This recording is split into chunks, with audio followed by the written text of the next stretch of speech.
Hello everyone. मैं ये video इसलिए बना रही हूँ क्योंकि ये चीज़ मुझे बहुत सालों से दिख रही थी, लेकिन मैं ऐसे अपने पेरेंट्स को बताती थी या फिर अपने भाई बहन इनको बताती थी, लेकिन मुझे लगता है कि चूँकि एक इम्पॉर्टेंट चीज़ है तो सभी को ये बताना चाहिए। तो मैं जहाँ बैठी हूँ, मुझे यहाँ हर शाम को एटलीस्ट एक या दो ये जो बैंड बाजा बारात होती है, ये लोग निकलते हैं यहाँ से। तो मैं सोचती थी कि अगर आपको किसी के साथ रहना है, कोई भी है, कोई लड़का है कोई लड़की है, तो उसका आपको इतना बड़ा एक प्रचार क्यों करना है कि अरे अरे देखो, अब पूरी ज़िंदगी का जो भी कमाई है वो सब आप एक ही रात पे दे देते हो। ऐसा ऐसा क्यों? और ऐसा क्यों बाहर के समाजों में दिखता नहीं है? फॉर एग्ज़ाम्पल, मैं कुछ किताबें पढ़ी थी ऐसे कि द स्ट्रेंजर, एल्बर्ट कामू का। यहाँ पे मैं दे दूँगी ये किताब। अ, तो वहाँ पे भी जो हमारा कैरेक्टर होता है, मेन कैरेक्टर, उसका भी एक रिलेशनशिप होता है मैरी के साथ, पर वो बहुत बहुत नेचुरल होता है। हाँ, अब मैरिज वहाँ भी होती है और उसके बारे में वो पूछती है मैरी कि अरे अरे क्या तुम मैरिज में बिलीव नहीं करते? पर फिर भी एक दोनों एक साथ है, तो उसको लेके हुआ नहीं बनाया जाता है कि ओ माय गॉड, देखो लड़का लड़की एक साथ है, क्या हो रहा है। लेकिन मैं जब देखती हूँ कि मेरे पास्ट में, तो फिर मैं उस चीज़ को देख पाती हूँ। जैसे कि फॉर एग्जांपल, स्कूल में जब कोई लड़का और लड़की ऐसे बात करते थे, कहीं पे भी कॉरिडोर में या कहीं पे भी हो, तो ऐसे बोलते, अरे क्या चल रहा है, ओ माय गॉड, अरे भाभी भाभी, अरे देखो, ऐसा होता था। और तब तो हम ऐसे हंस देते थे या कुछ, कोई यार ऐसा मत कर, यार ऐसा मत कर, ऐसा ऐसा बोलते थे। लेकिन मुझे थोड़ा अजीब लगा था क्योंकि मैं एट द सेम टाइम कुछ ऐसे भी फिल्म्स देखती थी बाहर के, जहाँ पे ये जो रिश्ते थे कि अरे इसने ये इसके साथ है या इसके साथ वो बात कर रहा है, उसको बहुत ज़्यादा कुछ सोचा ही नहीं जाता था। और फिर ऊपर से मैंने ये भी सर्च किया था कि इंडिया में जो हॉस्टल्स होते हैं वो बहुत बॉयज़ हॉस्टल, गर्ल्स हॉस्टल्स ऐसे होते हैं।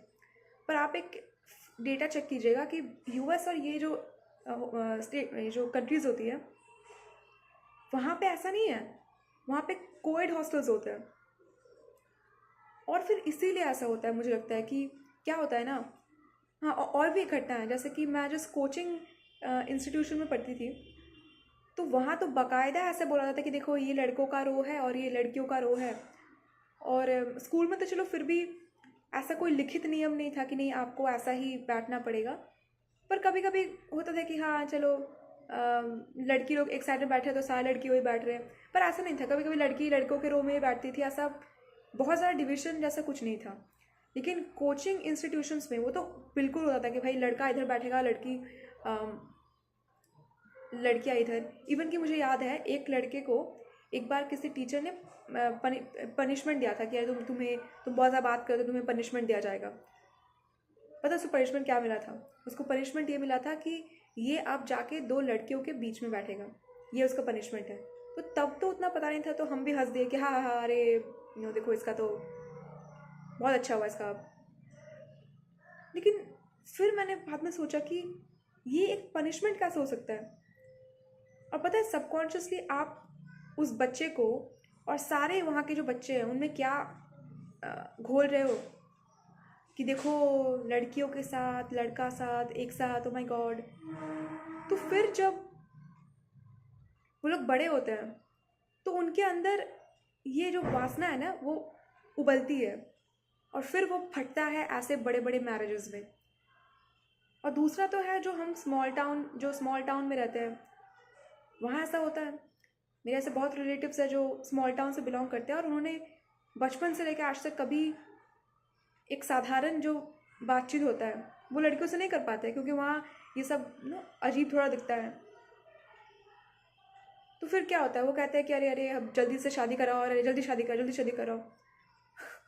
और फिर एक रात के लिए काम होता है, पर उसका क्या होता है कि पूरा जीवन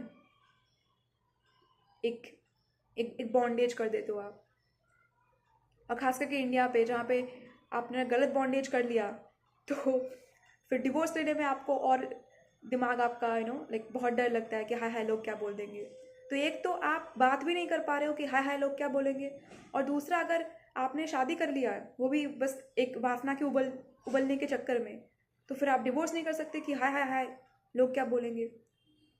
तो अब ऐसे समाज में कैसे आपको कोई अच्छा पेंटर निकल के आएगा, चित्रकला में विकास हो रहा है, कैसे आएगा?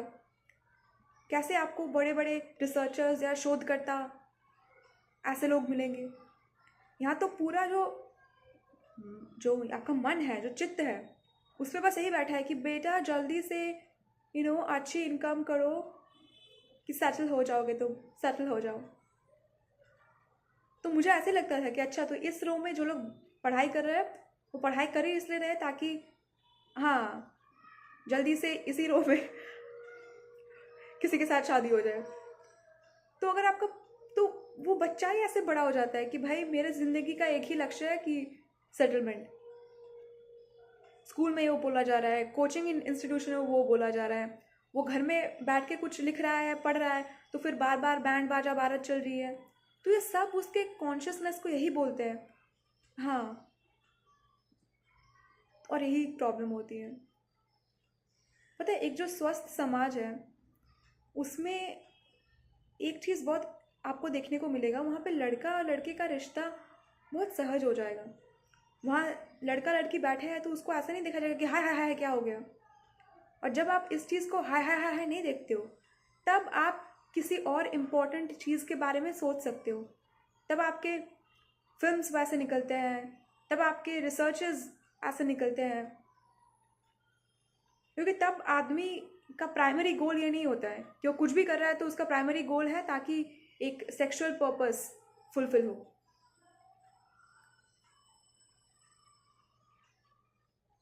आपने अगर स्कॉट एंड पेक का किताब पढ़ा होगा, मैं यहाँ पे दे दूँगी, ये किताब पढ़िएगा। तो वहाँ पे भी वो यही कहता है कि एक छोटी सी चीज़ होती है जो आपको बचपन में मिल जाना चाहिए था, पर किसी कारण आपने अपने आप को वंचित किया उससे, तो फिर बाद में जाके वो एक फव्वारा बन जाता है। आप आज बच्चे को बोल दीजिए कि उसको चॉकलेट चाहिए, पर उसको चॉकलेट मत दीजिए, तो फिर वो बड़ा होकर ये बोलेगा कि अरे अरे एक बहुत बड़ा गोदाम होगा मेरे चॉकलेट का, और फिर मैं उसको प्रदर्शनी में दिखाऊंगा कि देखो देखो कितने सारे चॉकलेट्स हैं मेरे पास। आप जितने ज़्यादा ग्रीडी और फ्रस्ट्रेटेड होंगे उतनी बड़ी आपकी शादी होगी। ये बात थोड़ा गौर से सोचिएगा। तो फिर इसलिए ऐसी हालत है इंडिया की।